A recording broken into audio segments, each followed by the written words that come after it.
lagi di Hidup Sehat pemirsa. Nah, itu tadi adalah pemimpin-pemimpin di dunia yang apa, Dokter Vito? Berat badannya berlebihan ya, Berat mungkin ya. badannya berlebihan ya. Tapi sebenarnya berat badan berlebih itu ternyata bisa menyebabkan kelebihan-kelebihan penyakit juga nih, ya kan? Misalnya apa? Sakit kepala? Oh enggak, sakit kepala. kepala karena mikir gimana caranya supaya bisa turun berat badannya nih. Gimana? Aku timbangannya ke kanan terus, aduh sakit kepala gitu. Nah, udah akhirnya belilah obat warung gitu sekarang ya. Karena Iya. beli obat warung untuk meredakan sakit kepala tadi itu. Betul, Nah, itu dia. betul. Dokter, ini ada ternyata sakit kepala yang kan beda-beda tuh kan. Tahu kan kalau sakit kepala yang di depan itu sakit kepala karena banyakan mikir. Betul. Kalau di belakang banyakan tidur kali ya. Kalau Jadi, di kanan itu ngeliat tagihan listrik, di kiri lihat tagihan air. Aduh pusing, aduh. sakit kepala semua ya. Oke, tapi yang sebenarnya ya ada jenis-jenis sakit kepala berdasarkan letaknya. Ini dia.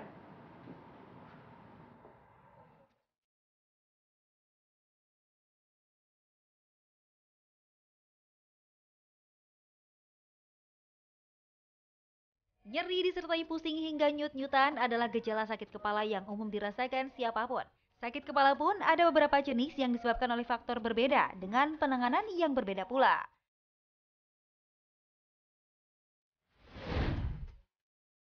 Pertama adalah migrain atau sakit kepala sebelah. Belum diketahui secara pasti apa penyebab gejala yang lebih sering diderita oleh kaum wanita ini. Saat seseorang mengalami migrain, ia akan merasakan nyeri pada satu sisi kepala, bisa di samping, depan, atau atas kepala, yang disertai dengan sensasi berdenyut dengan intensitas sedang hingga berat. Berbaring sejenak di tempat yang sunyi dan gelap atau minum segelas air hangat adalah terapi yang cukup membantu mengatasi migrain.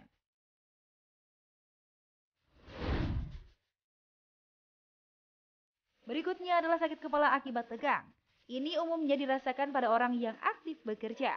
Gejala nyeri akan muncul pada dahi, tengkuk, dan kedua sisi kepala dengan sensasi seperti ditekan dan diperas kencang. Meski nyerinya cukup hebat, namun akan mudah hilang usai beristirahat. Cara mudah agar tak terserang sakit kepala tegang ini, Anda sebaiknya rutin berolahraga ringan seperti yoga.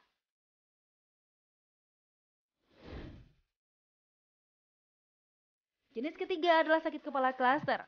Jadi sakit kepala ini akan menyasar area belakang mata dengan sensasi rasa yang sangat menyiksa. Apalagi kerap terjadi pada malam hari dengan durasi yang cukup panjang, sekitar waktu 15 hingga 3 jam lamanya. Penyebabnya adalah kebiasaan merokok serta konsumsi alkohol.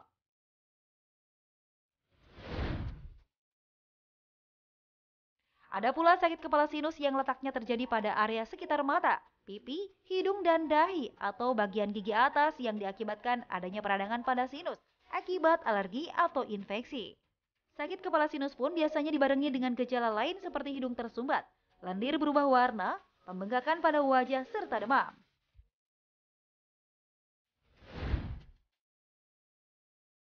Terakhir adalah sakit kepala gabungan, yaitu migrain, sakit kepala sinus, sakit kepala tegang dengan intensitas nyeri yang sedang hingga berat. Orang yang mengalami sakit gejala gabungan ini akan lebih sensitif terhadap cahaya juga suara yang membuatnya mual dan juga muntah.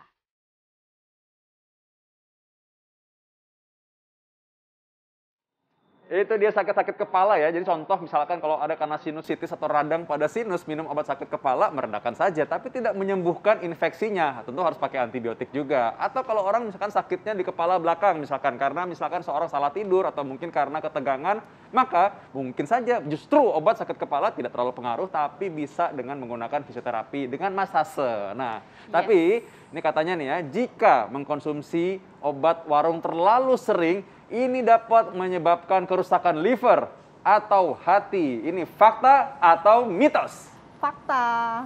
Fakta, dokter. Jadi beberapa obat warung, let's say lah, komposisinya salah satunya paracetamol.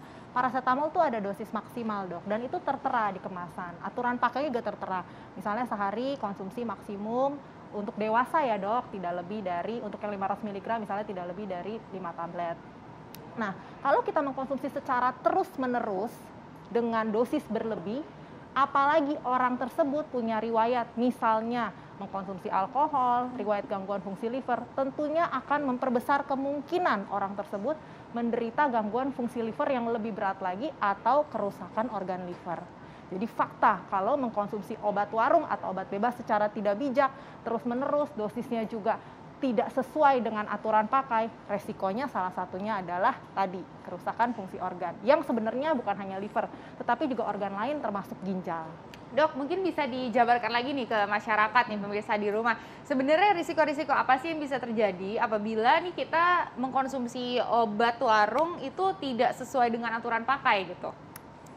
Contoh nih dok, di aturan pakai tertera untuk wanita hamil dan ibu menyusui tidak dianjurkan. Yeah. Apabila tidak dipatuhi atau tidak diikuti aturan tersebut, tentunya akan merugikan kesehatan si ibu hamil, terutama si janin. Yeah.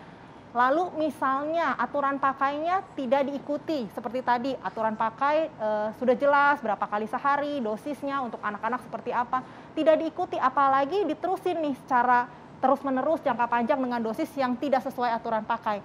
Bukan saja efek samping yang timbul, bisa jadi penyakit yang memang mau diobati itu tidak terobati.